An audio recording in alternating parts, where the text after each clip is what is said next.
Peter Montalto, you've taken an interest in South Africa. Why?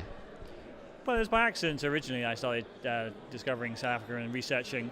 It basically given to me when I was at Lehman Brothers to start analysing and have run with it from there. Built up a lot of local contacts, local interest, come on holiday here once a year. And it's a fascinating country to cover, frustrating as well, where the solutions are somewhat obvious, if you want to put it that way, but not implemented. Sometimes people say it's like a stuck record. I've never quite got bored of South Africa yet because it sounds like a stuck record. There's still new clients to talk to, new investors looking at South Africa. But no, certainly one of the most fascinating countries I cover in this whole time zone. And Nomura, your employers, they're a huge Japanese organization. Is what you write fed back to them? Exactly, everything gets translated into Japanese, put through our retail branch network with the largest retail broker in Japan. We don't take deposits, but we basically manage people's investments.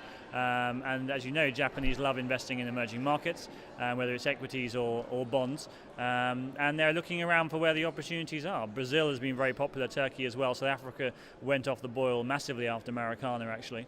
But we are waiting for more interest to come back. Maybe as growth starts to recover a little bit here, maybe as we get over the energy crisis here, and the Japanese investors will start looking back again to South Africa. Will you keep poking the government officials to do the right thing, particularly on Eskom? Do you think you're making any headway? Are they listening?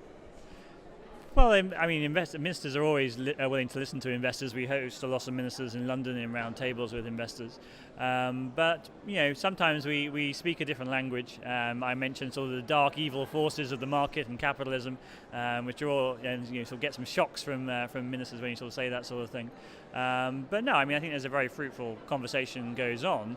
But the trouble is if people are actually listening. I think the big criticism I've had, for instance, of the outreach that President Zuma has done with business over the last year, he's done an awful lot of engagements, but there seems to be no listening, no feeding down into line ministries, into a schedule of work the government has to do from those kind of engagements. And that's probably the most high-profile example of where the ANC is extremely good at engaging, but it's actually the implementation that doesn't happen.